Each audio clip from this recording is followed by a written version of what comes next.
Hi, good afternoon. I'm going to start to present the theme that I have chosen in the discipline that's called Augmented Reality. I am Marcos Vinicius Leal de Carvalho, and my co-advisor is Professor Leopoldo Hideki Oshoka. We are from the University of São Paulo, and the discipline's name is Virtual Reality. So let's try to figure out what's augmented reality, which is the concept, what's the definition. Well, just let me. The definition is that the augmented reality is a real-world view enhanced by the injection of an additional layer of digital or artificial objects, and these objects are placed over the real objects. So we have often mixed reality case that's the junction of real and digital environment wrapped inside each other. And for example, we can see here there is a surgery case. And the surgery is guided using augmented reality, so the surgeon can check where are the brain's component in the person's head more accurately. And in the right example, we have games, games over a virtual table. We can check that this is just a board, but these synthetic objects over it are created through the augmented reality display. So the concept is that this extra information, it does not cover any important or meaningful detail from the real world, but enrich the experience. So have a better experience at the end of the process. So let's go to the history. Okay, in 50s, Martin Heilinge he thinks in the viewer into the on-screen activity, taking user senses in an effective manner. So you just click here to check what's his creation and how he thought the first augmented reality display. So just let's try to open the link. So it's still loading. And just copy and paste, maybe it goes faster. Okay, so history information, it's a nice website where he developed the Sensorama, one of the first functional efforts in virtual reality. So we have here the Martin Heilinge, it's American cinematographer. And this Sensorama, you had different kind of smells, and also you could check the videos as in an immersive way. So if we just click here, we can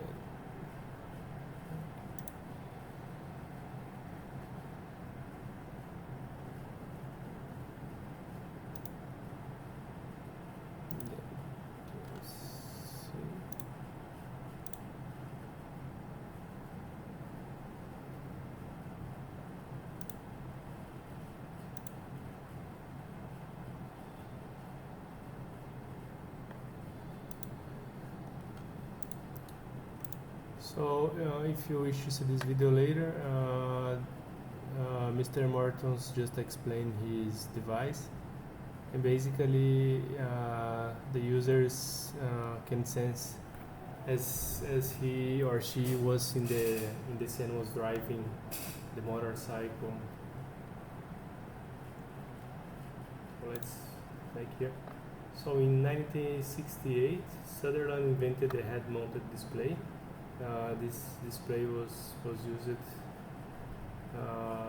during all the augmented reality existence until nowadays. There are variations of this 8MD, so we can just click here again, or better, copy and paste. I don't know, for some reason it's not loading directly. I tried in my laptop and it was working, so probably it's going to work with you, but in this moment I am using another machine, so there's some configuration that was not set.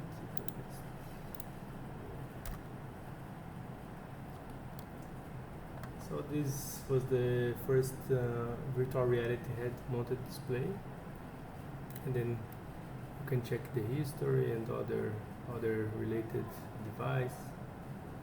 So it consists basically in a display that is coupled in the head, and the user has a glass interface which is going to display in the artificial objects. Here is the explanation. Okay, in 1975, Marion Kruger creates the video place, which is a room that enables the user to interact with virtual objects. So let's go.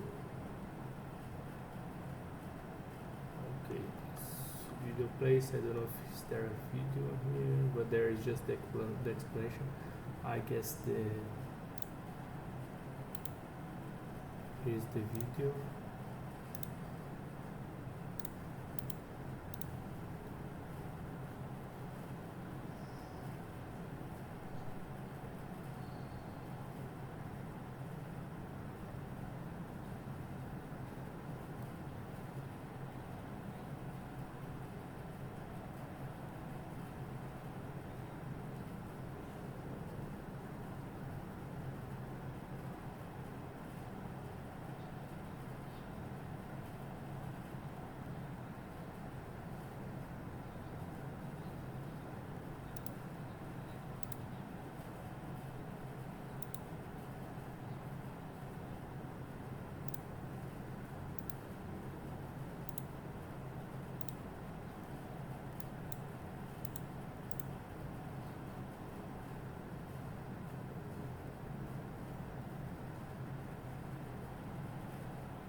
It's nice.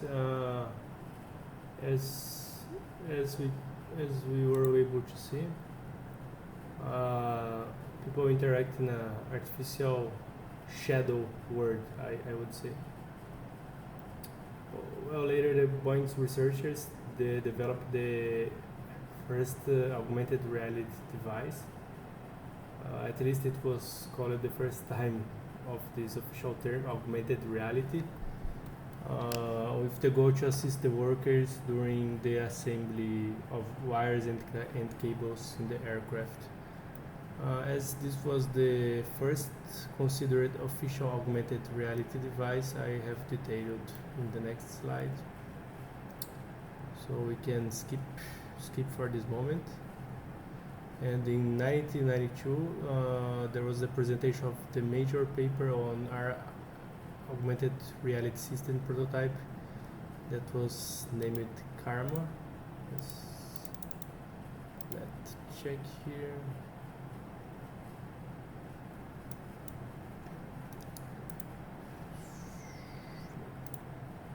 Just close some videos here.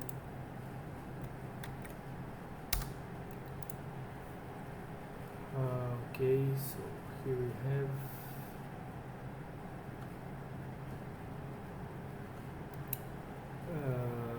the invention, the prototype that this just teaches the user how to use this printer and how to replace the machines, the equipment. Thanks to the augmented reality, the worker, the operator can execute the tasks with success in a more easily and correct way.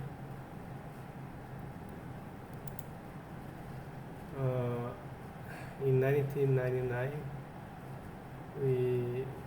NASA X-38 flew using landform software, a video map that overlays at Dryden Flight Research Center.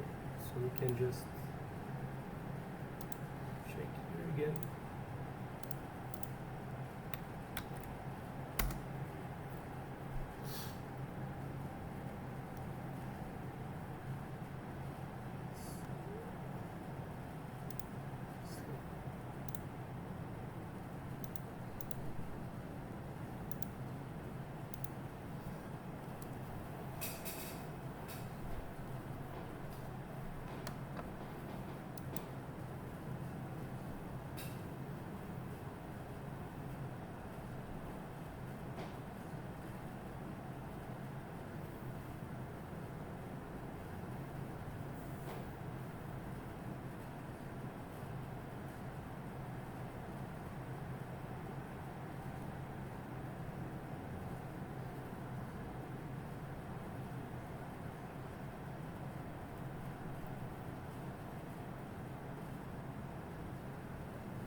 Okay, nice video.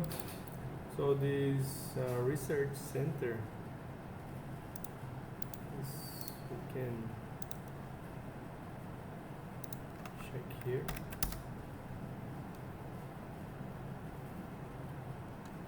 This is the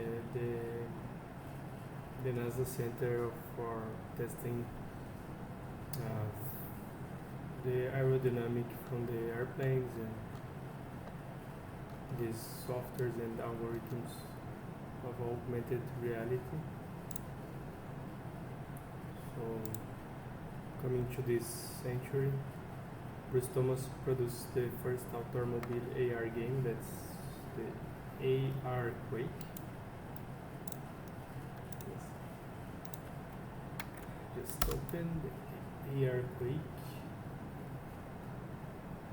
It's a video game.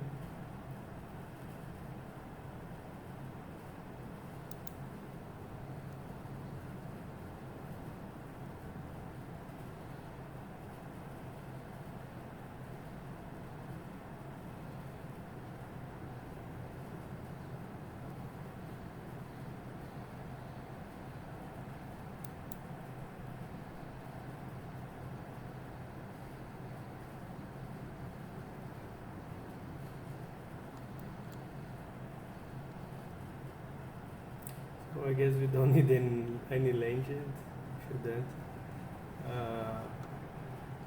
It's interesting that the user can emulate as it was in a video game, but in navigating through the real world. And here we have all the the features on this game. So more recently, Microsoft announces Windows holographic, that it's called the HoloLens. Also Magic Leap. We can open both of them just to check. So it's just an animation of the features that HoloLens brings for the users. So they can work in a collaborative manner and see, I would say, hidden components that you can just see using these glasses. And this makes the work more easy. Magic Leap also announces the digital light field technology. It's a technology that gives to the user a light inside the user's retina.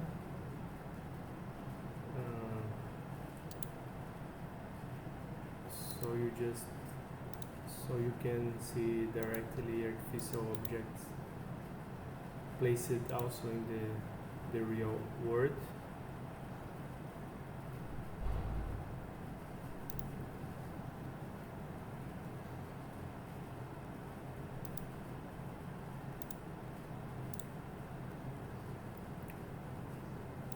So I'm just going to skip all the video because it's very lengthy.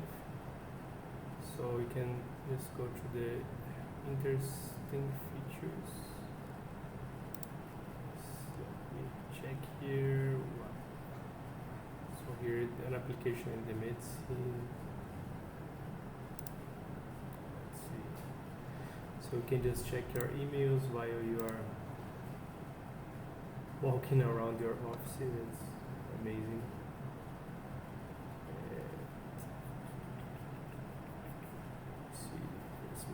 Nice feature here. This is very nice. So it's like you won't have screens anymore. So you don't need to mind if there is space to put the screen. No matter, you don't need to have troubles with cables. It's a very nice headset. And it's from 2 years ago, so it's pretty new. And let's go back to the history. So as I promised, the origin of augmented reality device. So it was invented for airplanes assembly assistance, and the user just needed to put this headset here. And here we can see the components. So we have the head tracker, that probably it's a sensor that track the orientation position from the user. We have the beam splitter optics, voice command input, the high brightness video tubes, from where the information, the digital image flow, and the cable to waist mounted computer. But of course it needed to be connected with other computer, other device, because it was about 30 years ago, so it was the first one. So we have the drawing of the components and the explanation. You can just check the paper if you have other doubts how it works exactly. So technical concept of augmented reality is that they usually rely on computer vision methods. This is basically you need algorithms that are going to process digital images in the right place, in the right moment of time. 3D virtual objects from the same viewpoint are tracked and afterward reconstructed. At first, the tracking is done by feature-based or model-based tracking. These are algorithms and models to track the viewpoint and the objects that are surround the HMD. Once the connection is made between the 2D image and the 3D word frame, it's possible to find the camera pose, because you need to know where is the camera regarding your environment. It's like in robotics where you have the transformation concept. So you just project the 3D coordinates of the feature x, y, z of the point. For example, x, y, z of the object the camera is looking into the observed 2D image coordinates. You have a 2D dimension that is needed. Then it's easier to do it this way for the camera gets its position and orientation. So there is the reconstruction recognizing stage. We choose this data to get the real world coordinate system to the HMD. So once you know where the camera is related to the object, you also know where is your head-mounted display. So finally, when the real camera position and orientation are known, a virtual camera can be placed at the exact spot of the camera, and then 3D computer graphics model can be drawn to overlay the fiducial markers. In other words, when you know your position, just a virtual camera is created, and this virtual camera starts drawing the artificial 3D components and it overlays the markers where your camera is looking at, because you need the markers we will show later for your camera to track the position and draw the objects over this position. So let's see the math behind. So we have, I would say, more trigonometry and robotics and not so much of math, but let's assume that we have a calibrated camera and a perspective projection model. If a point have a coordinate x, y, z, and the transpose in the coordinate frame, its projection onto the image plane is x slash z, and you have y slash z and 1, also the transpose. And here we have the problem drawn. So we are going to translate and get this 3-dimensional point into a 2D plane, or a normalized image plane. That's how they call it. So in point constraint, there are two principal coordinate systems: the word coordinate system W and the 2D image coordinate system. So here is the word coordinate, and here is the 2D image coordinate. So let P I X I Y Y Z I transpose of this point, where I is equals 1 to n, with n bigger equals to 3,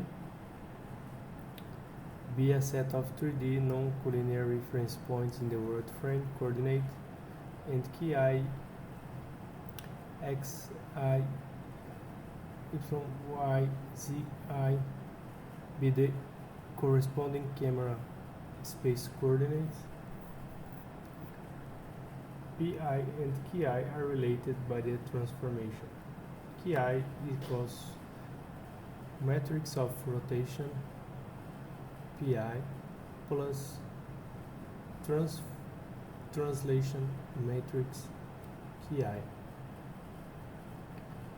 So we will obtain this Ki coordinate frame that it's represented by the 2D plane by the rotation of this point and its translation to here to the origin of this plane.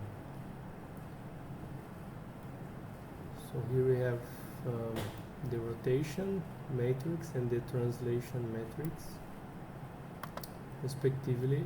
So let the image point 8 UIVI1 transpose, so here it's U and V, be the projection of P on the normalized image plane. So we are going to project this point in the normalized image plane. So the collinearity equation establishing the relationship between 8i and pi using the camera pinhole is given. So 8i is equals all these terms here. So the image space error gives a relationship between the 3D reference points, their corresponding 2D extracted image points, and the camera pose parameters, and corresponds to the point constraints. The image space error is given as follows. So here is the equation for the image space error, because it's an error here when you do this projection, and you can calculate the error using this equation, where MUV1 transpose are the observed image points. Okay, so if you wish to understand how this tracking system, or how we define the camera pose based on the object's visualization in a more detailed way, you can just read the paper. In the paper, it's marked here. It's 12, number 12. If you just go there, you check all this explanation. So the augmented reality, we have several development tools that are basically consisted by the algorithms. So in the algorithms, there are stationary objects that they make use of to show marks in the environment, and the 3D scene structure is pre-calculated beforehand, comprise a stable model, and consequently can be tracked during the previous method. However, in case where the entire scene is not known beforehand and objects are dynamic, so more sophisticated models are needed. In other words, when the model is static, it's easy to track the objects by financial marks using standard methods that we depicted here. It's using feature-based or model-based tracking algorithms described by 85 paper. But when the objects are dynamic, the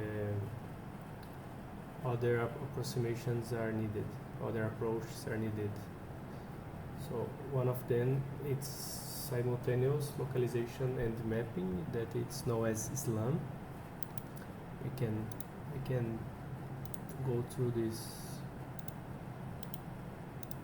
methods. It's also a video. Let's see part of this video if it's not too long. Just see here. It's a long video, but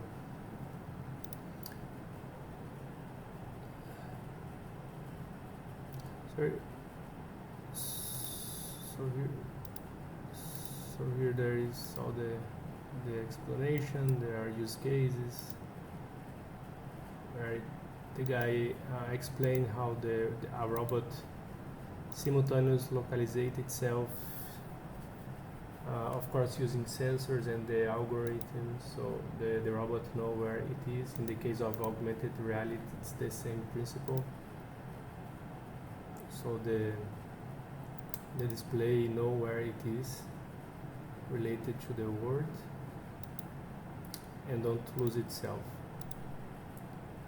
Oh, it seems a interesting video with a lot of examples. So feel free to watch all the video and understand better. We also have the structure from motion algorithm.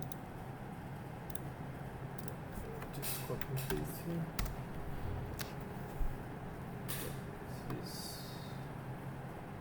It's also a little bit time consuming. So it explains how the detection and tracking occurs for dynamic objects. So the math, the explanation, basically the same that we have seen in the previous slides. How the projection is done, and here's the projection. The visualization here is better, and so these algorithms are usually handy to augmented reality. In a summarize, the tracking methods in augmented reality will depend mainly on the type of the environment, if it's static or dynamic, as well as the type of the augmented reality system, because later we will see that there are a considerable different number of augmented reality techniques and systems, and they differ each other from the sensors, from the technology, from the algorithms, and from the effects that they provide. We'll check this later. So we don't have a standard algorithm for all the augmented reality device, because everyone has its particular application, and that's comprehensive. So let's go to the part 2 of the development tools. So the researchers developed libraries that use video tracking capabilities, as we checked it before, to calculate the real camera position and orientation relative to physical markers that we call fiducial markers in real time. So these include AR Toolkit and AR Toolkit Plus, and Studio Stop Tracker. So basically we see here we have a cell phone, a fiducial marker, and the cell phone tracks where this marker is, returns the position and orientation from the cell phone regarding to the marker, and then the virtual camera here is produced, and the virtual camera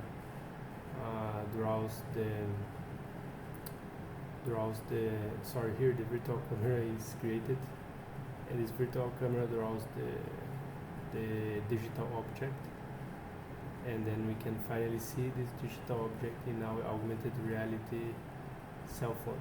So here we have these libraries that are included in the algorithms. They're usually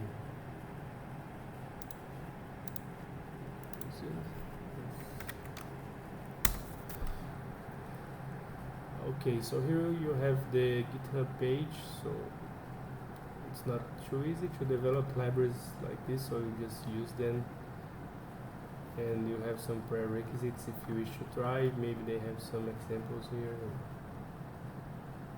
I need to remember if also this other library. I don't have YouTube Premium, I'm sorry. So always when I open a video, we will need to wait some seconds. But we can see some ads, so if you like. Here it's a video of this library, okay. So you can, yeah, that's a nice video. So here we check how the library works perfectly in harmony, and so the tracking and the camera, the position of the camera is being tracked with a very reliable real time. The soccer player just doesn't stop to beat the ball in any orientation or position. The user moves his camera. That's very interesting. And let's go back here to the, because that guy never gets tired. Okay, so besides the development tools, we have the assistant tools. That there are tools that are not the core of the technology, but they are necessary. For example, additional data is needed for augmented reality work. Data from computer vision, but mainly the functionalities from the sensors, such as GPS and accelerometer that provides the orientation, the acceleration related to an axis. So here we have in a cell phone, for example, we have the GPS, we have accelerometer and gyroscope, camera. So when we just move to horizontal or vertical, our hand, our cell phone just know if it is on horizontal and change the screen orientation. So it's the challenge here for the augmented reality. The studies they wish efficient approach that has a biases to emulate how the human brain recognizes the objects, because you recognize a lot of objects in a fraction period of time. So this field is called human vision system. So when we understand and reproduce the way the humans can recognize infinite number of objects in fraction of seconds, so this model can be implemented. The computer vision will give a huge step ahead, because up to now there is not a system that reproduces the HVS, I would say, in a very reliable, not reliable is the word, but in a perfect way. So AR devices, it's good to comprehend which components we have in the augmented reality. We have the displays, the main components for augmented reality are the displays, the input device, and tracking and computers to process all the images. So the displays can be of three types. Head-mounted display can be either video see-through or optical see-through, monocular or binocular. So we can just go to it, video see-through, and check the difference of optical see-through. Video see-through, we have this one.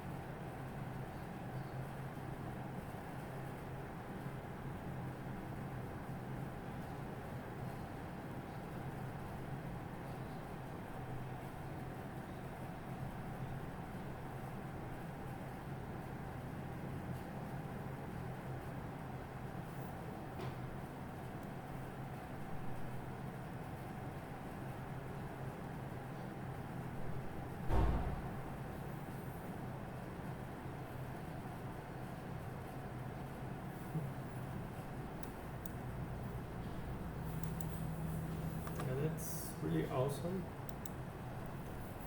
And let's go to the optical, check a little bit.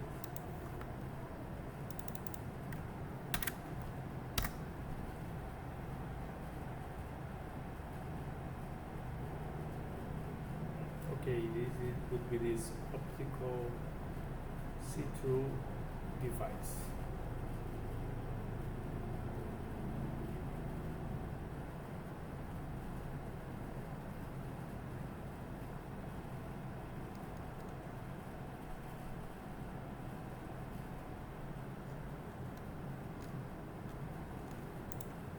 Basically, the difference are more technical difference, and you can also highlight here the handheld display. It's a device which can be turned on a display in users' hands. Nowadays, the most common that we have are smartphones and PDA, iPads, tablets, so just take it in our hand. So just doesn't need to be fixed in our hand. And the spatial display are video projectors, holograms, optical elements, RFID tags, and other devices that inserts the virtual reality directly onto physical surface of the object in the environment. So you don't need to take anything in your hand or in your or put in your head. You just go to the environment and the projectors to the magic and projects the augmented reality images. So this table discusses the advantages and drawbacks of display types, as well as the tracking and reconstruction modes that are optical, video, and spatial. So here in the table we explain better. Explain better the difference. So just we should go to a more detailed explanation. Just have fun here.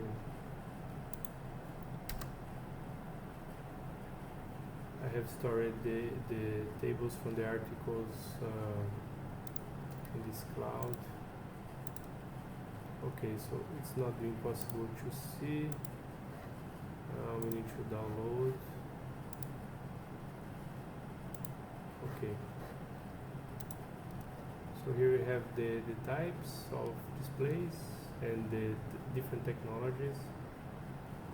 The features, the advantages and disadvantages such as time lag or to have a better visualization. So more expensive, more powerful. You can just compare then one against other using this table. It's a good start.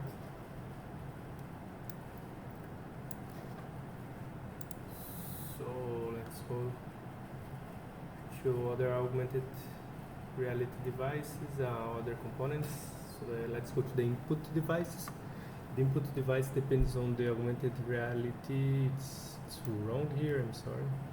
Application, if the user needs to be hands-free or not. For example, some usual input devices are spatial interactive gloves.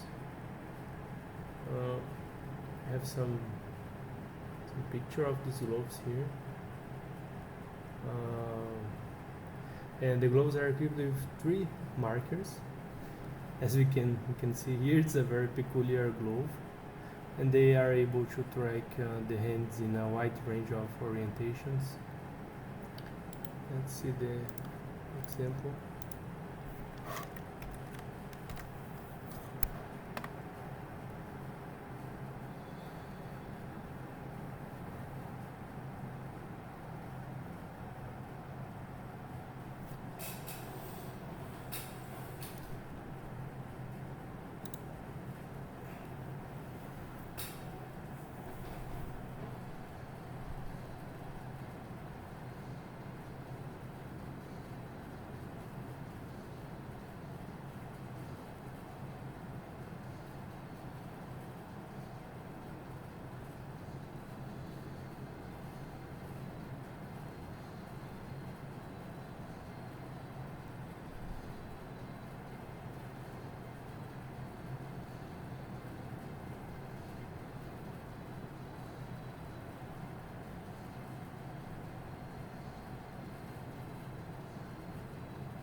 this glove is really amazing.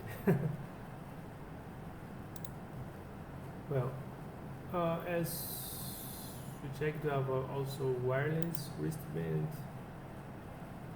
as input device.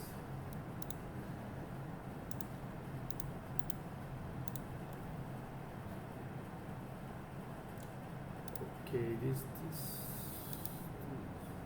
one is more long.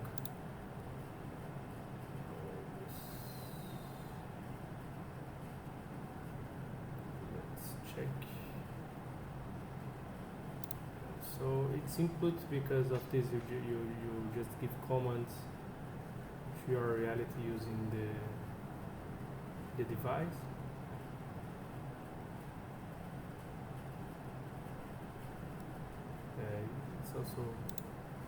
It's also cool. Let's go back. Android and the iPad phone, we also have some examples here.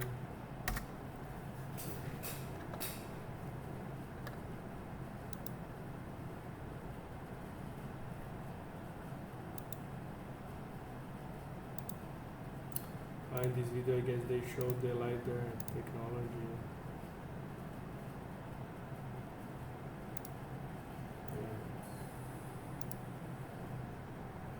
You can simulate where you're going to put your furniture when you do some purchase. We have an idea of how much space you need to configure the best layout. Okay, so gaze interaction. So here the eyes are the input device.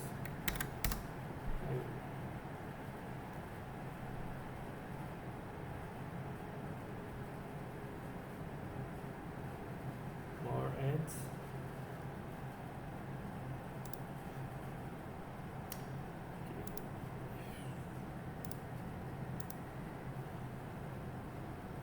Here according to the move of your eyes, you go to different places from the screen.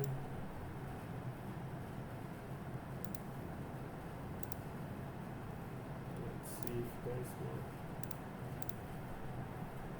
Okay, so here is more understandable. So if you focus in some place of this wall, you can see a board and see the details just looking by it. The images get wider and you can focus better on its details. So here you use the eyes, not the hands, to do the trick. Let's go to the augmented reality interface, that's the other important component. So these are interface between the user and the virtual content of AR applications. Are one of the most important aspects of augmented realities. Intuitive techniques must be created to grant a friendly and harmonic interface, because some realities are drawn over an object. For example, where tangible interaction occurs, we have a virtual object over a card, so you need to have a good interface. So what's a tangible interface? They are a sort of interface which provide direct interaction with the real world.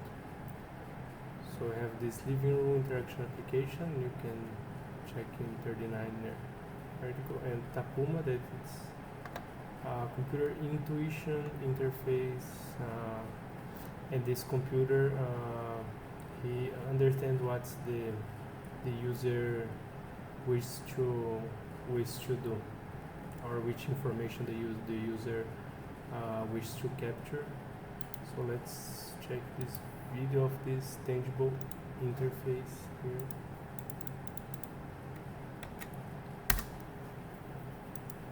Okay, so I'm just closing some applications.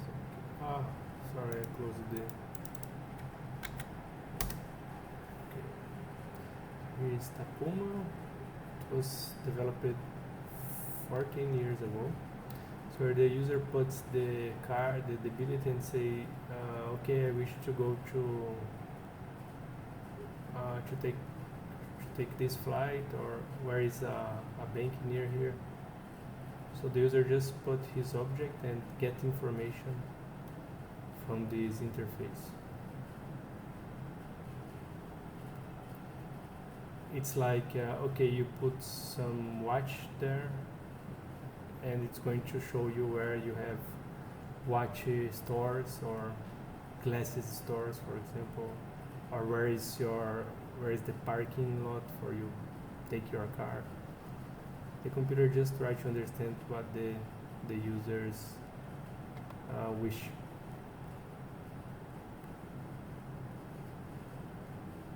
So if you put some medicine here, it's going to say where is the next, or where is the closest farm, and so on.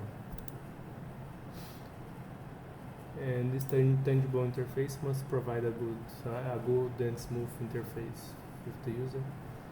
So there are other interfaces than the collaborative interface, and the concept is to provide a multiple user environment where the collaborators can work remotely and simultaneously.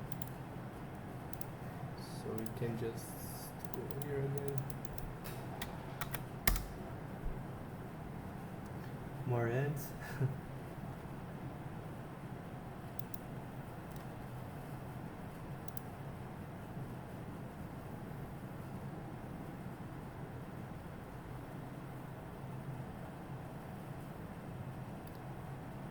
So a collaborative interface where multiple users can see the same product and work together. As we can see here in the top of the figure, the two guys are looking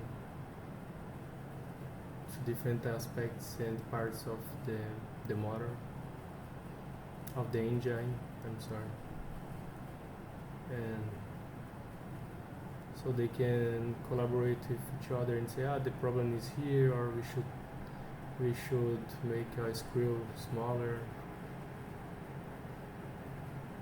Okay.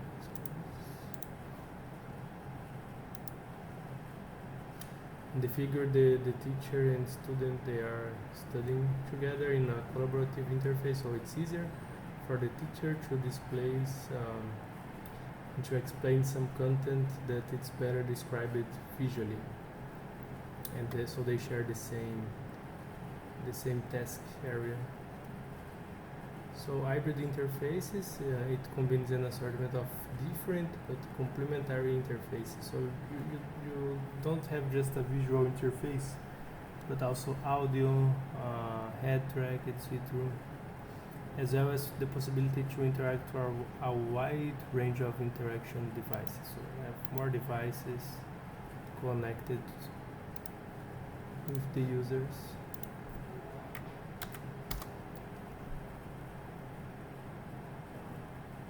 Okay, this is the video of hyper reality, where where there are a lot of devices interacting with the user. So have sound interfaces, you have image interfaces, and a lot of people can see shared content. I get this guy is in a bus.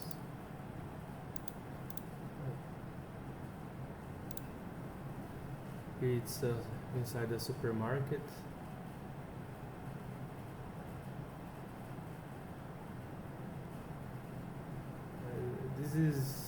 Seems to be the future. It's a totally crazy place. We have a lot of information, so you hear, you see, you also touch.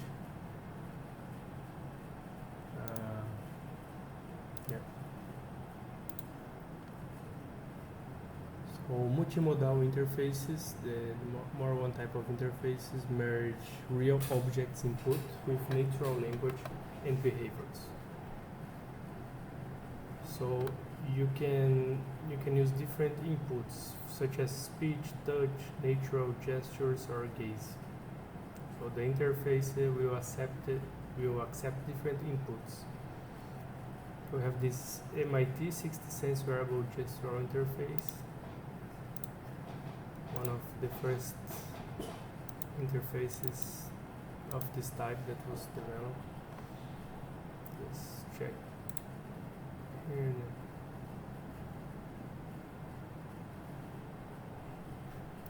Okay. So here the user just he is using different gestures, and these gestures corresponds to different tasks, I would say, that he wishes to do, or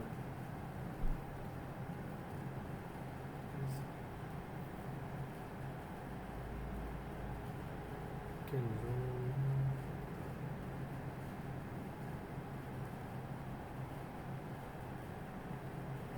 Now he'll take a picture. It depends on his hands input.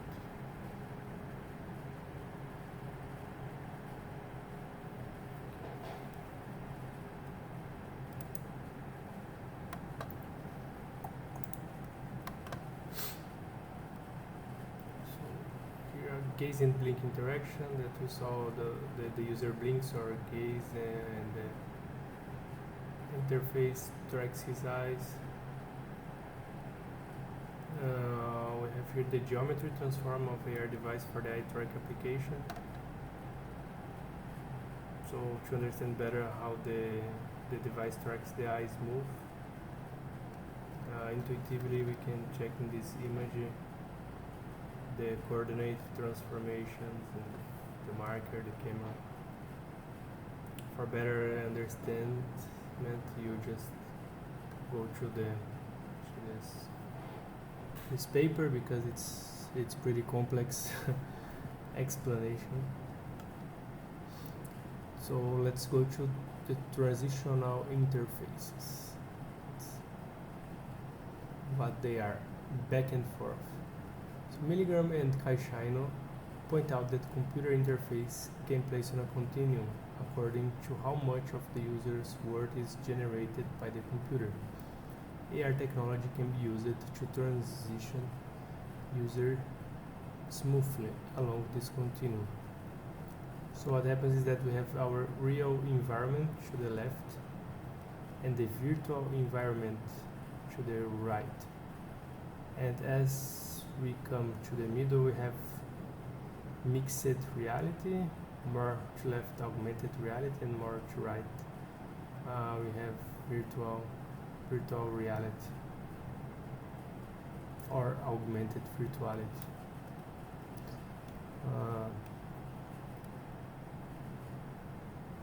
So the augmented reality can provides this transition to real, from real to virtual more smoothly. And of course, some features we have just in this region here, and other features if you wish to go deep in the virtual world, you have just when you make this transition complete. So nowadays we have a lot of mixed reality applications and tools, because the mixed reality provides the user to keep in the real world and get features from this real world, more information. So a lot of applications are fixing in this mixed reality. So the Mixed Reality Toolkit is a mixed reality development in Unity platform. It provides a cross-platform input system and several building blocks for spatial interactions and user interface. So we can see these building blocks here. So you have already these blocks using this toolkit, and if we get close here, we can see dialog box or hand physical servicing, the slider. So you don't need to reinvent the wheel, just use what was already done. It also provides a lot of different scenes, so you just take and adapt to adjust to your reality or scenario you wish to test. And there is a good example here that is this periodic table.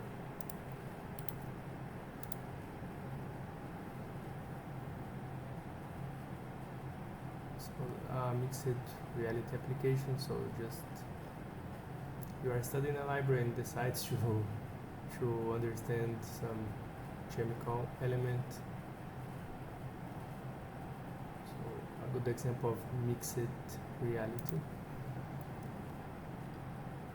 Have also HoloLens and mixed reality toolkit 2.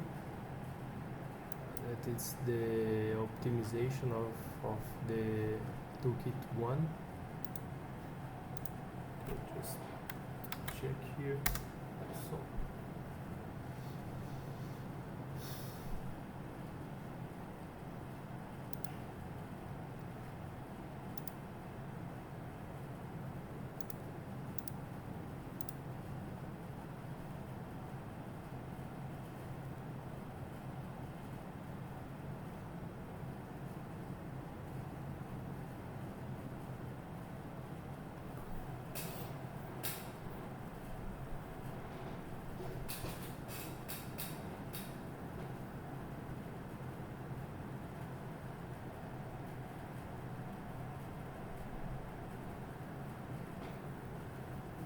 you can see the building blocks already developed.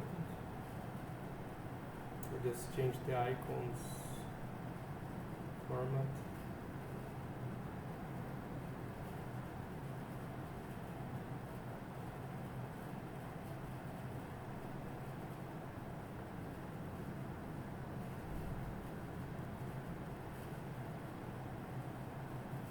Applications, controlling a virtual robot.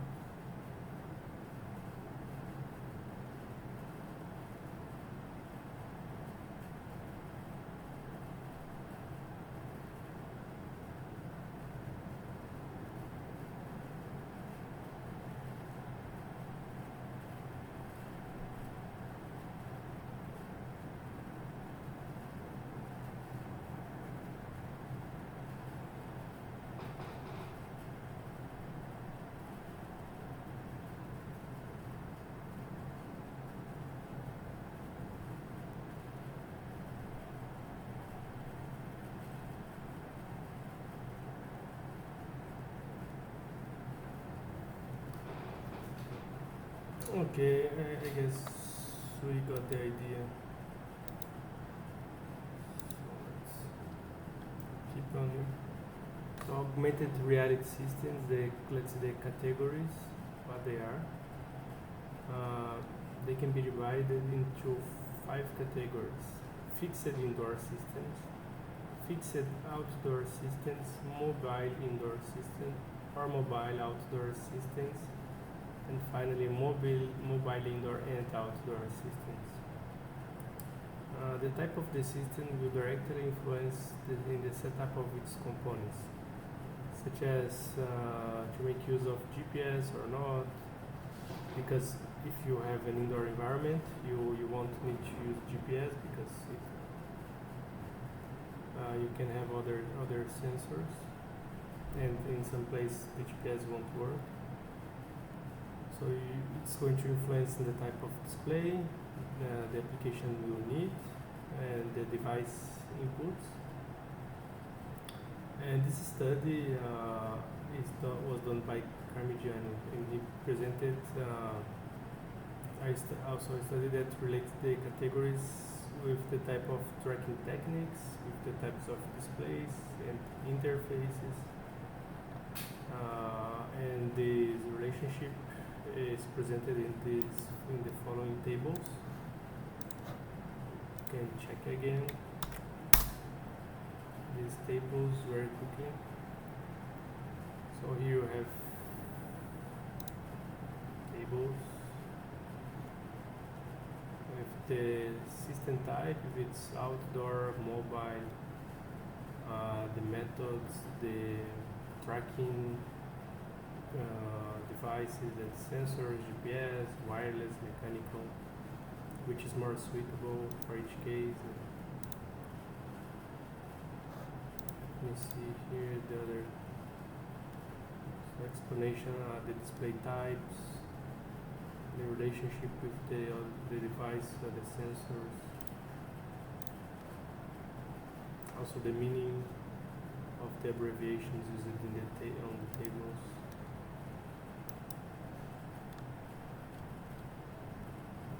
Let's go to the core, to the unseen devices that the user cannot perceive, but it's there. So between these devices, essential for the augmented reality. Among them, there are tracking devices, that there are the sensors, the GPS, optical sensors, accelerometers, solid-state compass, wireless sensors, but mainly the computer components such as CPU and RAM memory, among other small electronic components that are very, very important to process the data and returns the digital images and track the device.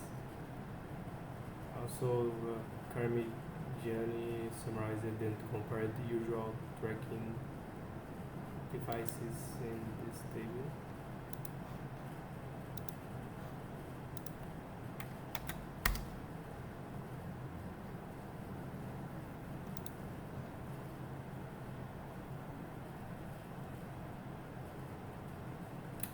So the range,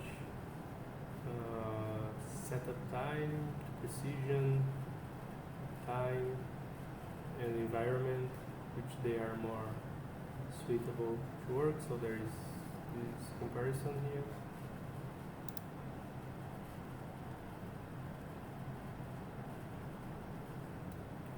Let's go to the source of augmented reality, all senses. We checked it previously. Interactive glove that the user also touches and kind of sense the object it's interacting with, not just visualizing it. So augmented reality is not just visualization, but also touch, smell, and all senses that the human being can perceive. So they are not restricted to a specific type of display, but can also potentially apply to all the senses, as I said, augmented smell, touch, hearing. And this is in this application is very nice because it shows a blind guy that can see through the mouth, through his tongue,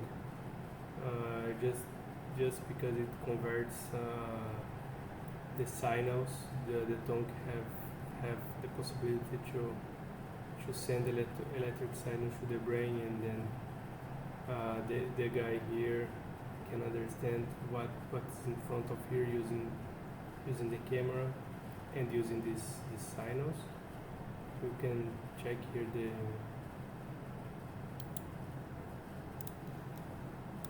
the document to understand it better.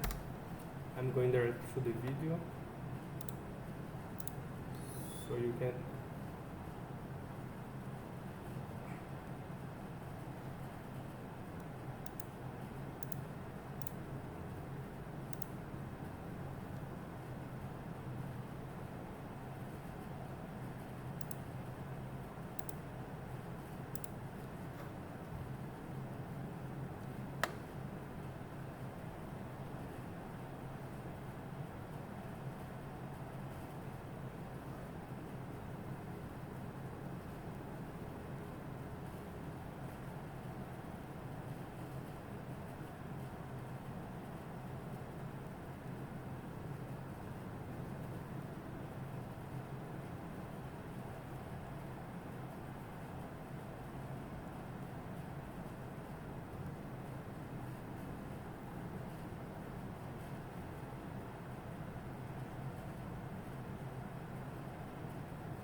This guy is very similar to Jim Carrey.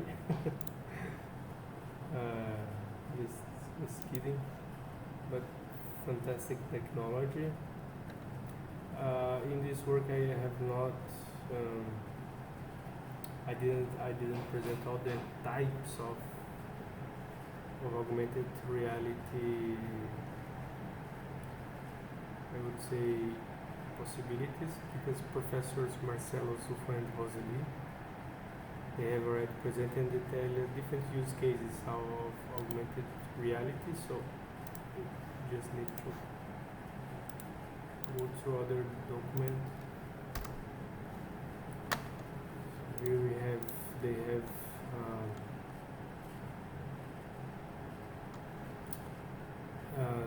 put a lot of different use case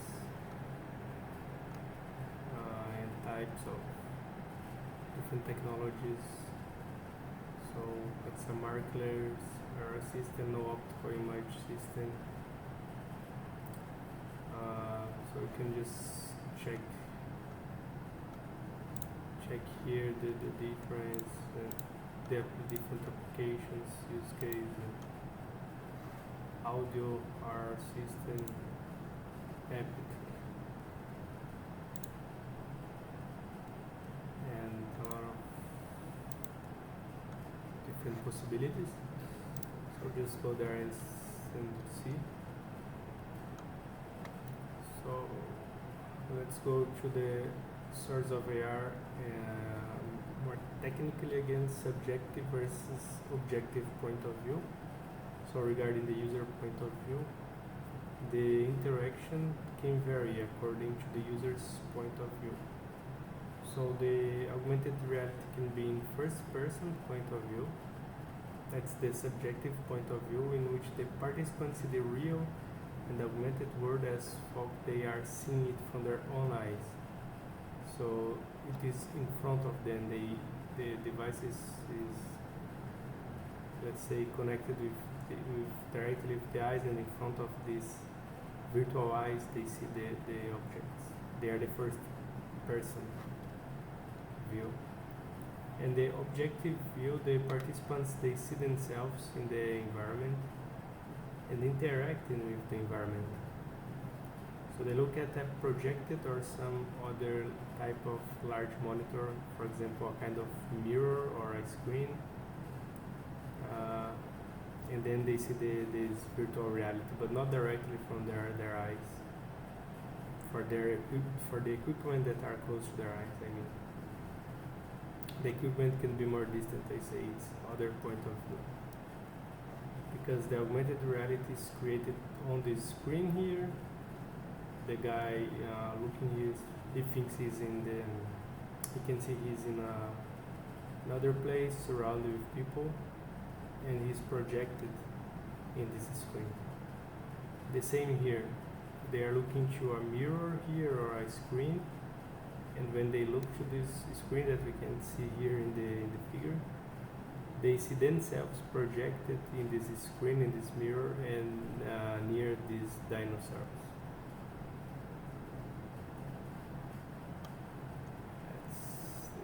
That's really nice. Let's check here.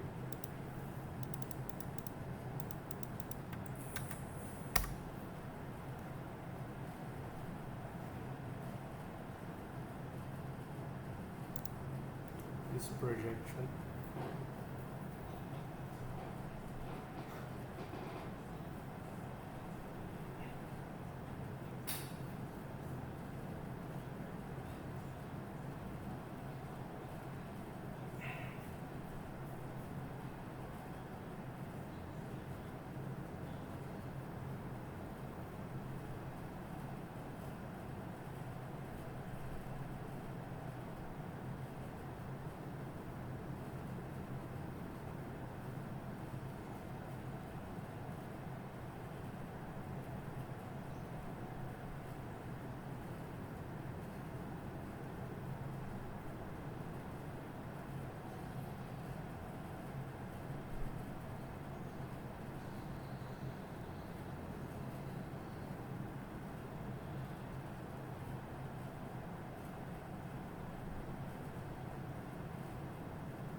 It's really scary.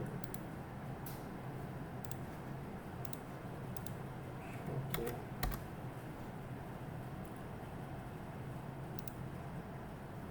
I guess it's the same video. Okay, it's the same video. Okay, we have seen different kind of interfaces and the devices, the indoor and outdoor applications, but please don't get confused. You need to understand what augmented reality is not, because you can get confused with virtual reality or telepresence or cyberspace, mixed reality, virtuality or metaverse, but they are different, not totally different, but considerable different. And the concept is that augmented reality is a menu in which digital information is overlaid on the physical world. That's both in spatial and temporal registration with the physical world, and that is interactive in real time. So here in this table provides the difference of the virtual reality, for example, with augmented reality. It's not full synthetic, for example. It's not a full real virtual world.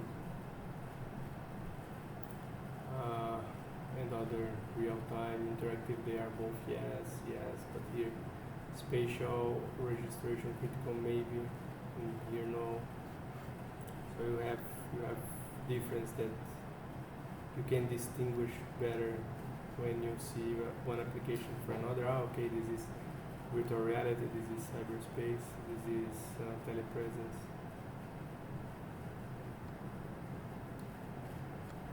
Okay, the augmented reality can be coupled with holographic systems, so they are a kind of technology. And they are used in many applications, for example, dental root study case. So these guys have developed the Microsoft HoloLens based application.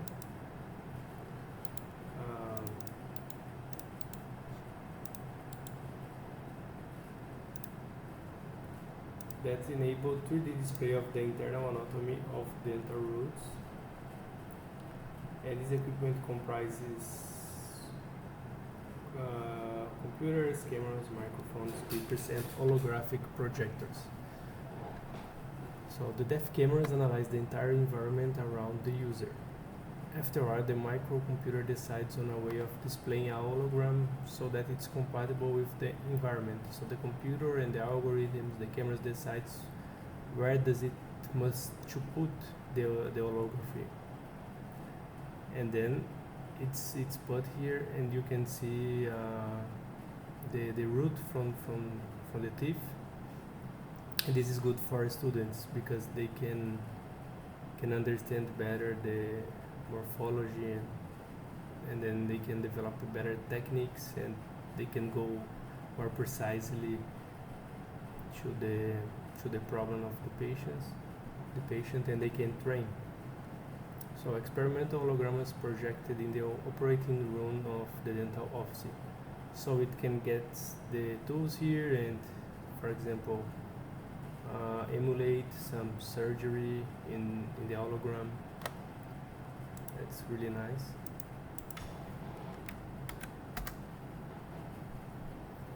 So here the website of Microsoft HoloLens 2.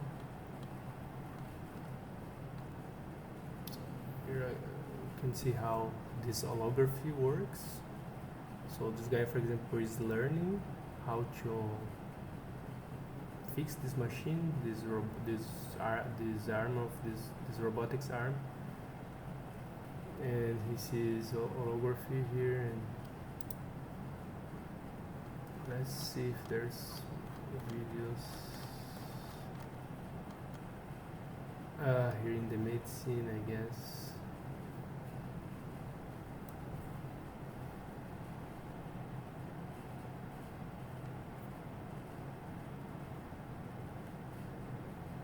So here also the doctor have assistance of other doctors to better explain the situation for our patients. So here, see, I guess I need to refresh this page. I know there's a play here. Our professor is just explaining to his virtual students that are avatars connected to this virtual room, and this holography here is put in a suitable place between the professor and the virtual world, that real persons are connected. That's mixed reality also with holography. And features. Augmented reality and holography based technology are currently being experimented in medical and dentistry education, because you can have a better train. And the advantages are the immersion, the organs rotations, as we saw in the video, the change of view, the angle, different perspectives depending on which angle you observe. So and how the holography system works. So it's a very detailed explanation involving physics and electric concepts. But recent studies have conducted to optimize the holographic generating algorithms to make them more realistic. Kin et al. Evaluate the potential factors limiting the accommodation response, the visual response of the user in holographic displays, and implemented a computer-generated hologram-based method that is called CG8 to optimize the accommodation gain response with less image degradation. So contributing to the generation of perceptually more realistic holographic displays. So he worked in the accommodation response and reduced the image degradation. So the hologram's depth performance is sacrificed when real-time calculations are needed. So this is the drawback of holograms. So here, to overcome this issue, Song et al. Have implemented an optimized ray tracing algorithm to calculate accurate depth perception tools, such as reflection and refraction, with large depth range in a complex 3D scenario in real time. So this method that Song used, we can see just a sketch, a figure, he checked the traditional ray tracing methods A and B represented here, and he adjusted to get better depth perception and don't lose the performance. So here is an overview of his method. And if you wish to understand how this implementation is done step by step, just click here and look for the paper, because they are very complex mathematically, and I would need a lot of time to explain here. So AR holographic systems, the last slide of holography. It's on research and study, they are very promising, because numerous applications are emerging in medical and the research fields. Examples of holography applications are the holoanatomy and holopatient applications. We can check here these applications because they're also very interesting.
It's more a net here than a video.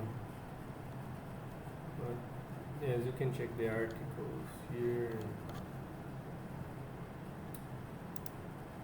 Let's go to the other video. Follow patient application. Let's see. Okay.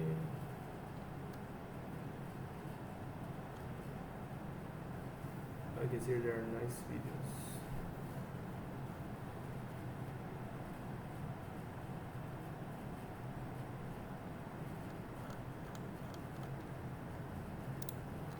Let's check.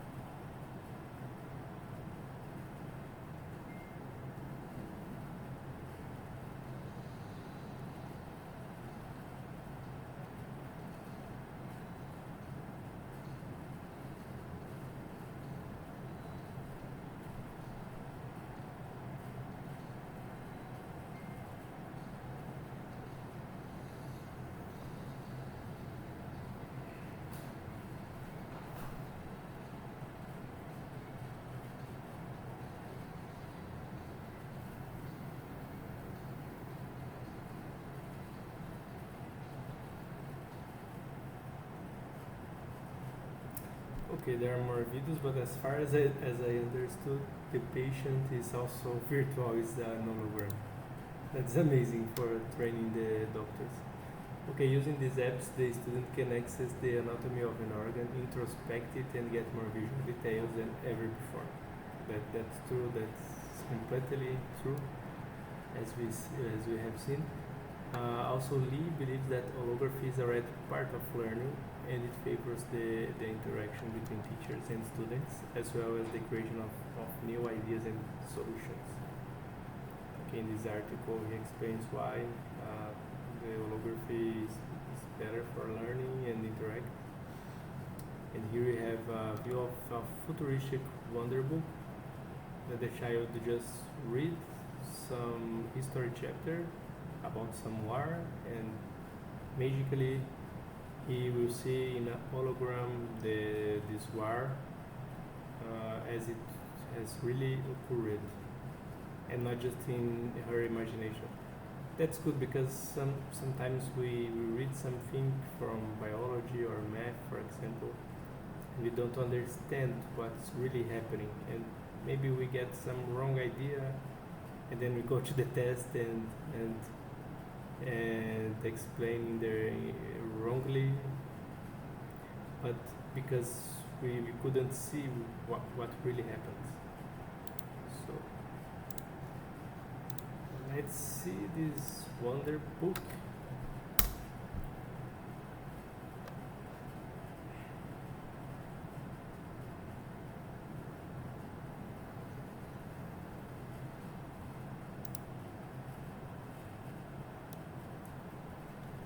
This is from Sony.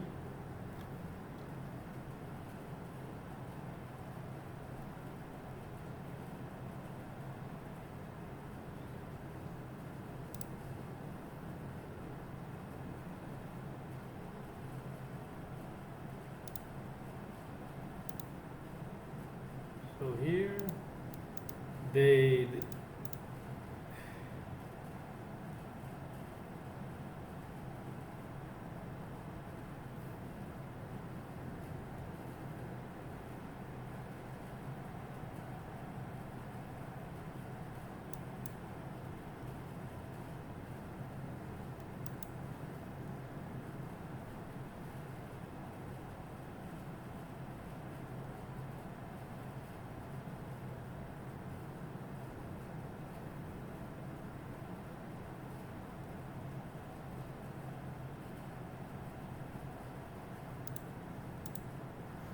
okay, very nice.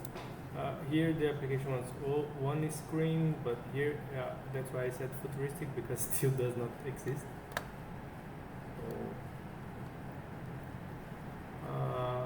The AR technology assessment. So let's see a little bit about the drawbacks and the advantages of cyber sickness. So this is studied by these guys here and women also, of course.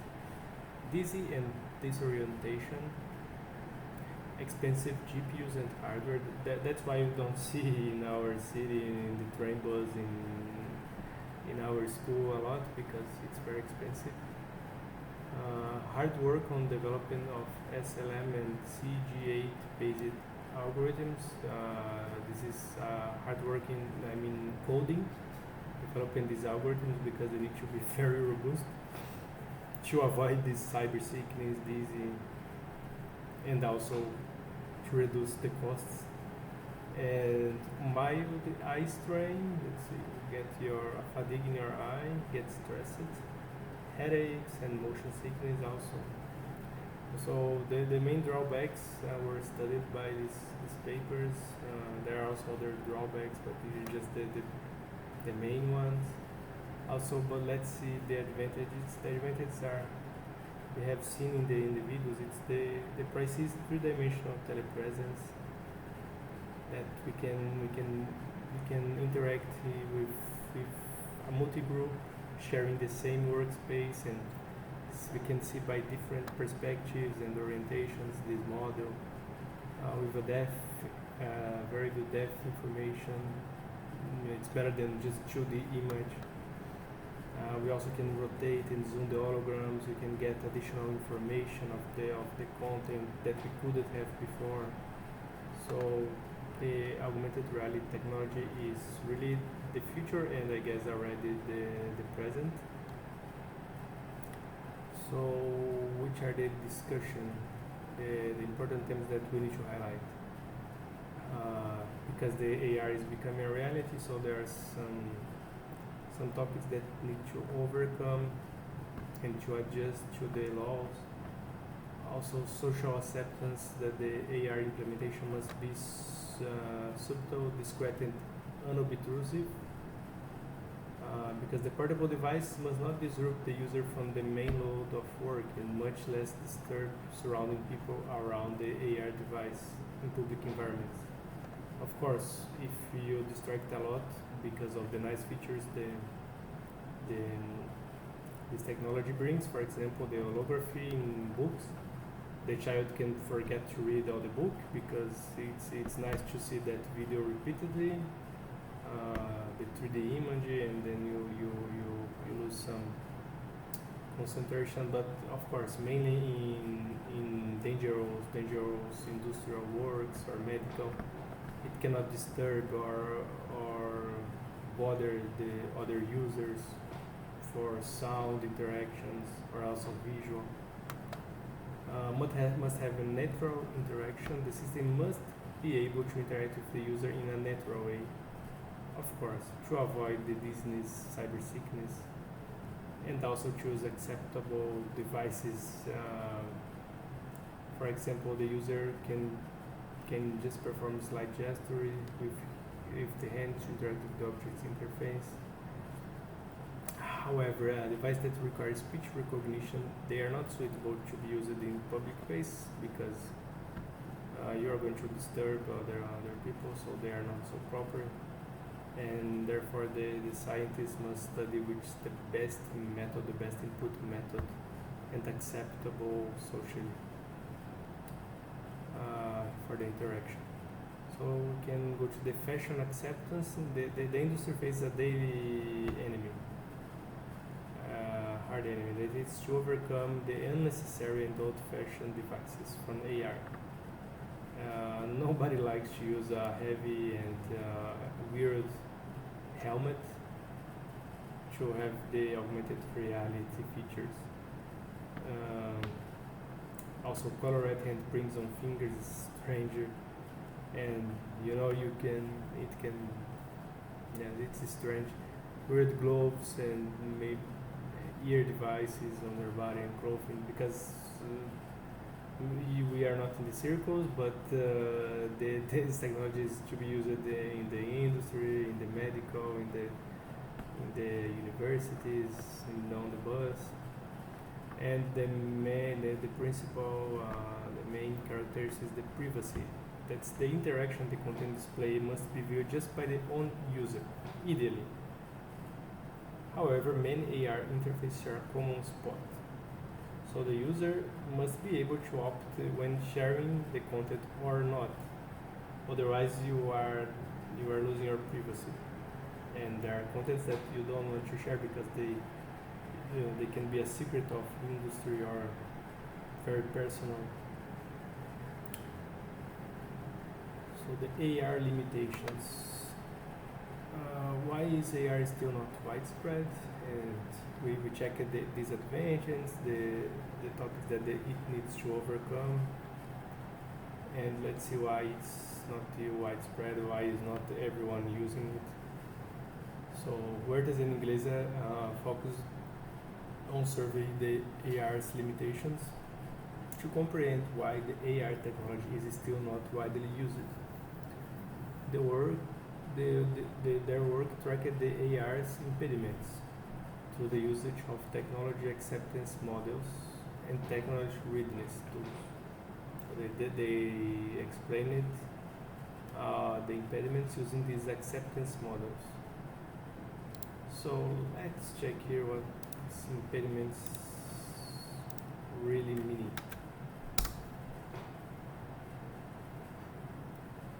Okay, there is a table here. So, which factors influences the non-use? So you can see this later more deeply. So lack of interest and explain why. Technical issues, lack of storytelling, usability, interactive. So there are a lot of explanations. So the main ones is that the public is still unaware of AR technology. There are not enough advertisements.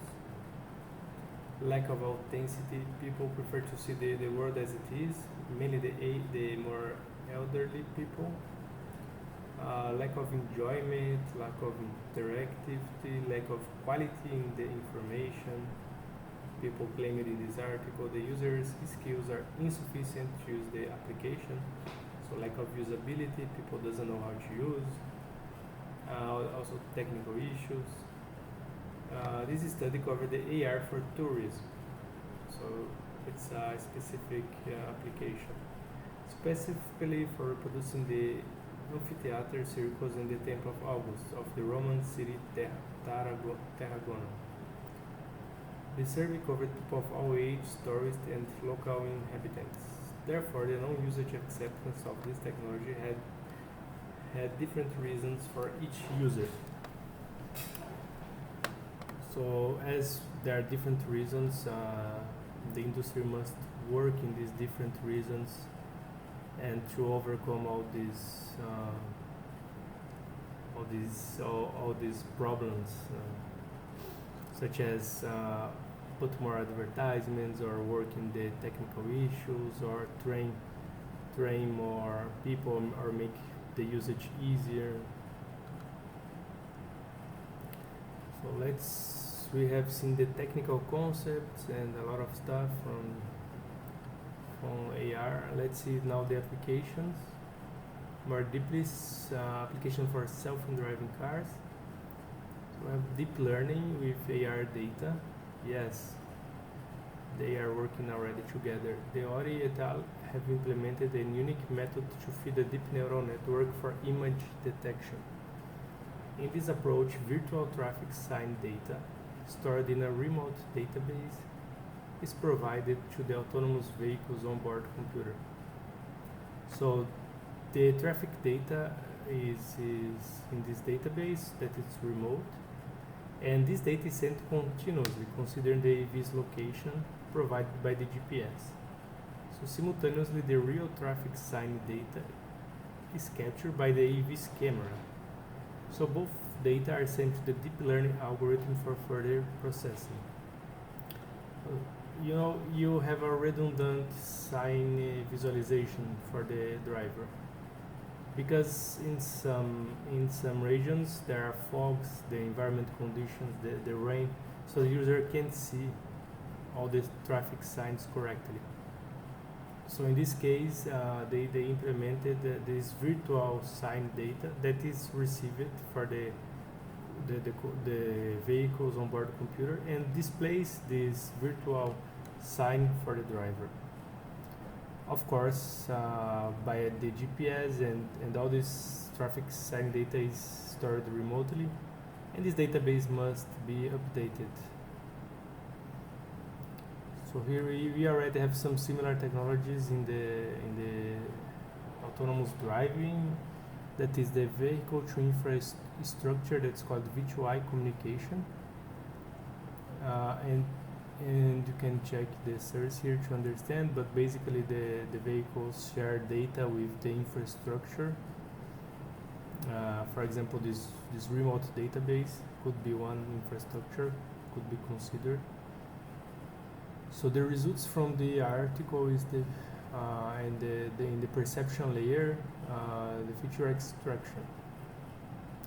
So they trained this model, and although deep learning algorithms are becoming increasingly optimized, they are still not robust enough to accurately detect traffic sign, lane markings, even more in harsh weather conditions, as I said. For this reason, the approach has considerably improved the detection and the classification of these elements, these traffic signs, compared to the usage of just real data on the network. So we can see here that the losses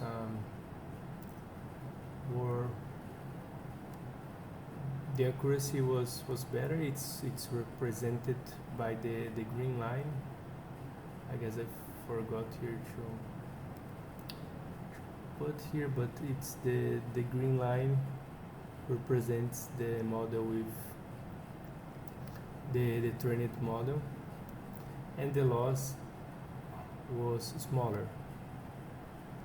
So the green line represents this mixed use of deep learning and remote traffic signs, virtual signs provided by augmented reality. So the driver has an optimized view of the signs. Other application in self-driving cars. It's also the optimization driver scenario understanding. It's similar to the other one, but instead of you see the traffic signs here, the researchers from this technology believe that the head-up devices will improve important driving assistance systems and autonomous driving functions such as lane change and driver's comprehension of ego vehicle actions, as well as environment conditions. So you can see in this image here the trajectory in white line here, indicating where the car is going to travel in a fog manual drive. So here the user can see where the car is going or must go because of the use of this head-up device. In other words, this line here does not exist in real world, but makes easy the driver maneuver and steering wheel, because he can see exactly which trajectory he must comply to do a safe maneuver. So let's see this head-up device. I guess I didn't lose anything here.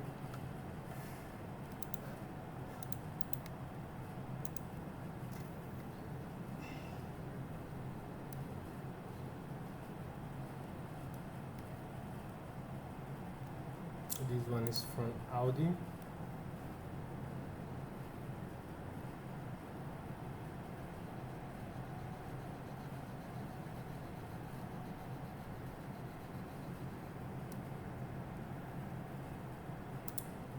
Basically, this display, there are also other videos, I guess, but this display shows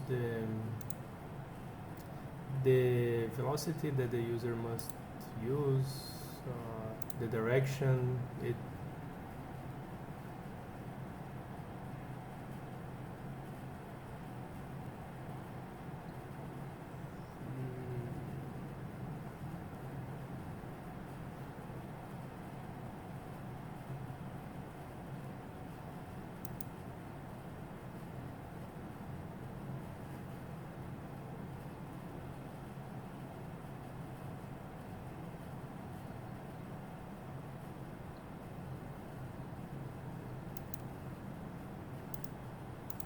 Okay, so also very cool. So let's see for robotics application, human-robot interaction, because we have more robots than ever. And combining Unity, ProLens 2 and Vuforia engine to build augmented reality platform. These guys have connected with ROS applications through TCP, ECP via JSON string format. So they have a connection between ROS and Unity application using Vuforia engine and JSON format over TCP IP. TCP IP, they can connect to RVs and Unity. So the main contribution of AGVs is providing the user with a 3D interface tool to better understand the robot's world and interaction. The standard visualization tool, RVs, that is ROS Viewer, or better ROS Visualizer, offer just 2D on PC screen visualization. So what we had before was RVs that who uses ROS is used to you have just a 2D interface image, and when you just see the robot on your screen and you send a go to it in a 2D environment. What they have done was developed the RVs in 3D using using headsets. So you put the glass and see the robot. Also, you can see the links, the transforms, and the frames of the robot, how it is built, and you can send the goalposts in a 3D environment. So also RGVs allows gesture and voice command input in the robot's real-world coordinate system, and outputs virtual hologram to the user headsets. The alignment is done by using a keyer tag and subscription of ROS transformation methods. So I guess I put here the video link. Hope it works.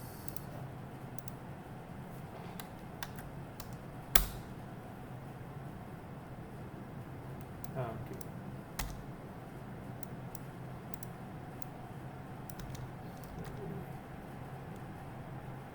Huh.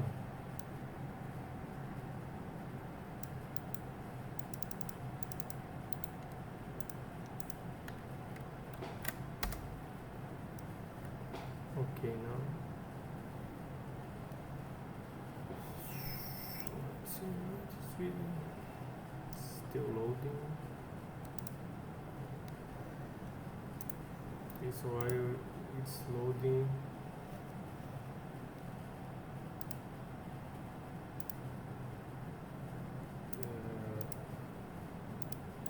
let's refresh this.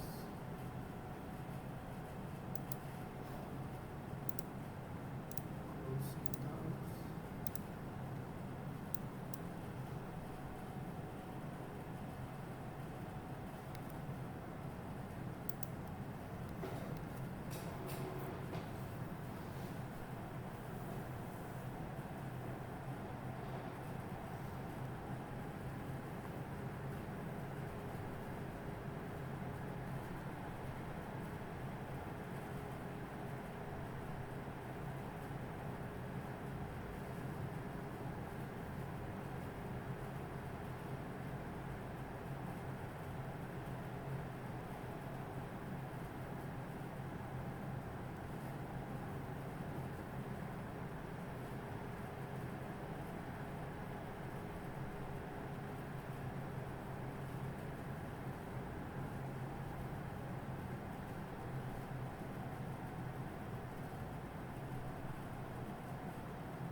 Okay.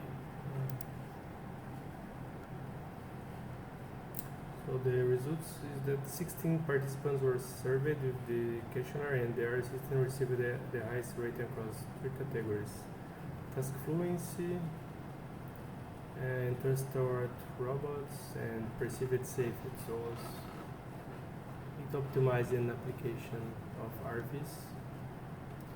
Other applications are the AG for intelligent transport systems. We have here a fleet of robots transport. The Liu et al. Has implemented a mixed reality environment to train and validate multi-robots transport.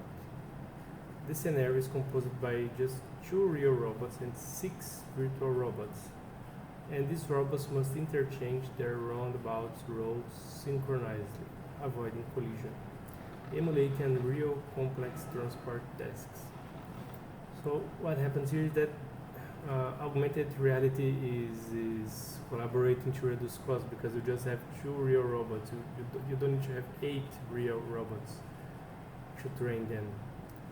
So they have created a virtual robots in Unit, also a virtual LiDAR or laser scanner, and then the robots they are connected. The virtual robots are connected to the real world, and the real world is connected to the virtual world in Unit, and they perceive each other. And so the real robot stops when it detects the virtual robot, and they don't collide. So you can train transportation systems with using augmented reality and reducing costs. So here just the robots are able to self-localize, perceive the environment, and to enable these capabilities, a virtual laser scanning or implemented more details. You can just read this paper. I think it's very nice. So I have more applications for augmented reality.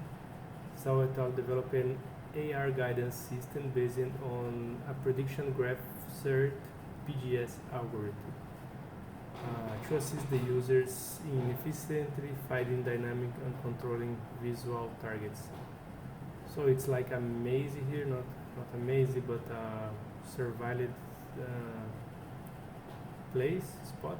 So I have 3 cameras, camera 1, 2, and 3, depth cameras, and they develop a probabilistic algorithm to detect where the target is supposed to be found, and then they tell the user. So the blue dots are the possible meeting places.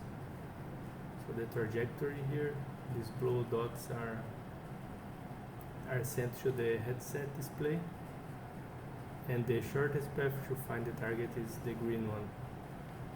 So in this method, the target is captured by the depth cameras. Here we can see this red point that were installed locally, and afterward they're using estimation probabilistic algorithms, the most feasible and the shortest path to the target. They are returned to the user as blue dashed lines drawn by HoloLens AR device. So you have some thief trying to go out of prison, or you have someone that invaded a private place. You can have, for example, these algorithms and send the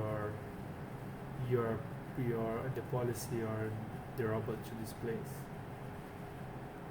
Also, air flights and warfare applications, target tracking. The military air forces uses head-up displays and self-developed tracking algorithms to pre-execute dynamic targets and threats. You can check here in the figure this tracking of a dynamic object. You can also see better in this.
Okay, so also to air flight companies assistant, the Airbus has developed a head-up display to assist its airplane pilots during harsh environmental conditions and complex sensitive tasks such as landing and takeoff operation.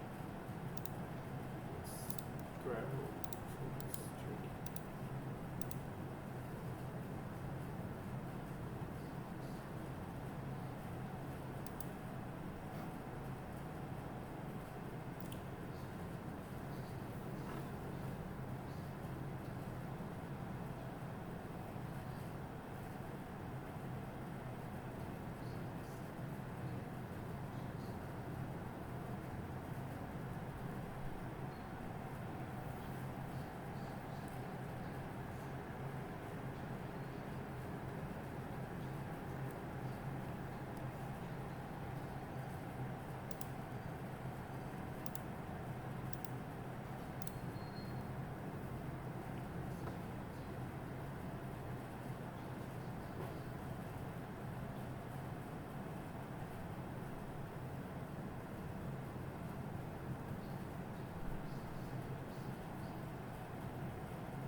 Okay, it's nice video, more I add. So let's see landing and take off operations, how it's used.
It's implementation of Airbus. So let's see more applications at industry. Mid-Etal book presents innovative applications from industry and state-of-art researchers from China and Germany. There was a workshop, and the book presents the papers.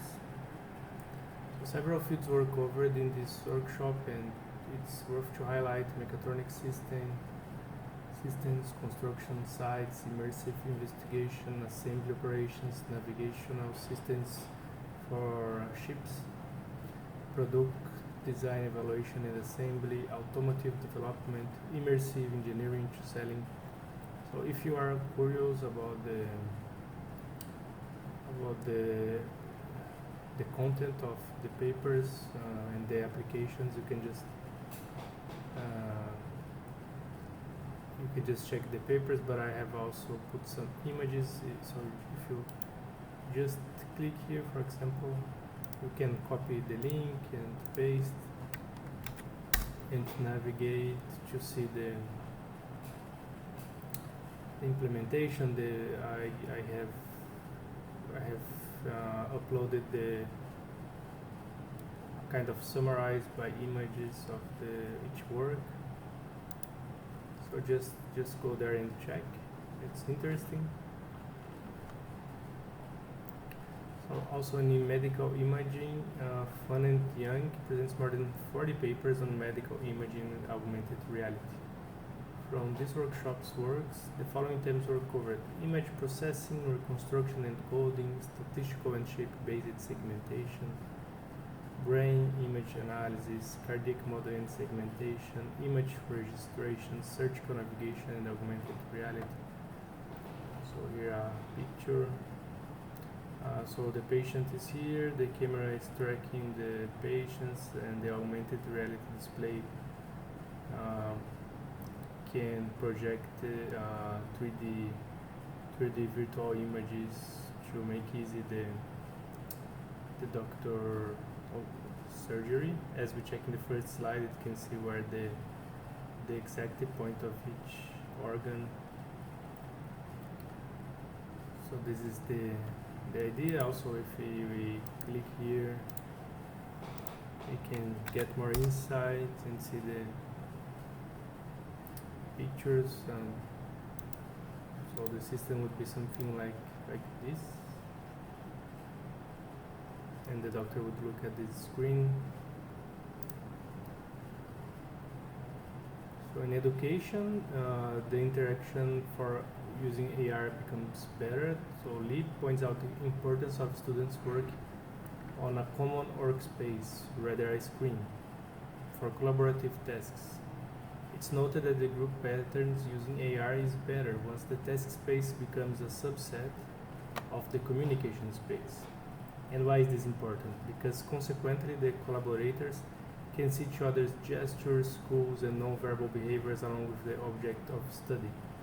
So you don't see just a screen, but it's like the professor in front of you making gestures, and then you can understand better. The group can look to the signals and cues of each other and understand what they mean to say. And as a result, the comprehension of an object study gets optimized and more intuitive. So here the guys are working together, they are using a device, they're interacting, and they see, and there is the shared communication space, and the task space is shared between them. It's better to explain, to understand. And tangible interface metaphor, so defined by gain and lengthening. They claims that the AR's user increases their focus attention on physical objects to their 3D appearance, physical affordance, semantic representations, and their spatial relationships. So the students get more focused, they get more attention using 3D objects. In addition of tangible interface, the physical object's visual information can be manipulated in an intuitive manner, and we cannot do this so easily with a screen, 2D screen. So we are in education, again a magic book. It's a continuum transition of VR and AR definition. Copes perfectly with Magic Book conception. As we check the mixed reality, so we go from the real to the virtual. So in this case, the reader can interact with the book while he or she goes through the three states in a continuum manner. So it's just reality, you are reading the book, then you didn't understand very well, you take glasses and see the augmented reality, see a video, or you get an image from this, a 3D image from what's going on. Then you go completely to the virtual reality, you get the immersive virtual reality, you see the animation, and you don't see more the book or the words, but you just see the virtual image or video. So this sort of technology can significantly contribute to students' motivation and better comprehension of the studied theme. The student can at any time switch between the realities, real, augmented reality and virtual reality, as he or she have more or less interest, and can check a video and interact deeply with the digital world. So if you have a book of 100 pages, you don't need to check the video at each page, but maybe you have already understood, you just didn't understand very well, or would like to see animation of page 51, for example, then you just take your glass and at this page, and then you can transition to this phase. You can transit to this phase, and you can also check a video on something similar we are trying to say. That's this.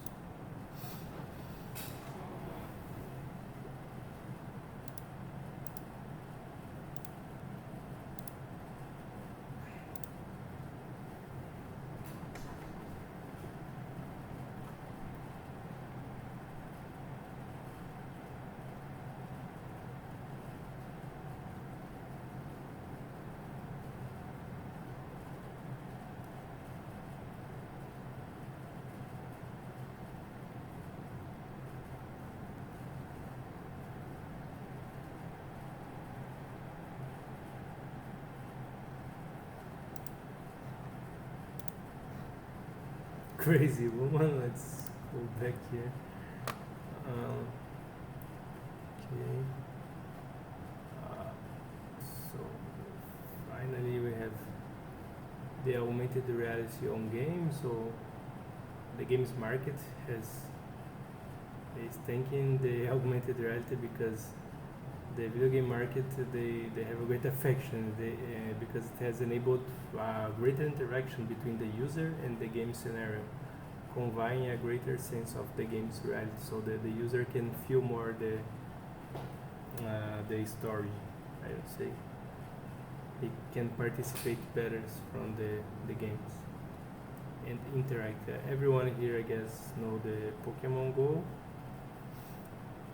So we have this interaction with the cell phones, and these guys here are from Dragon Ball, and they were already using the glasses to get to measure the energy of their enemies. And maybe we can, here is just an explanation because we use these crazy glasses.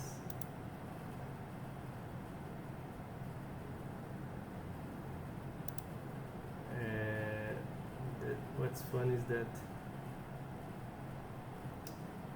see one here, nice one.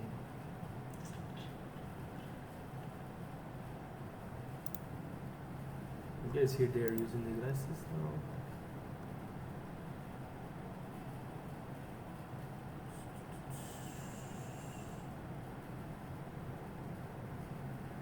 Yes, they can check the energy of the places, of the enemies.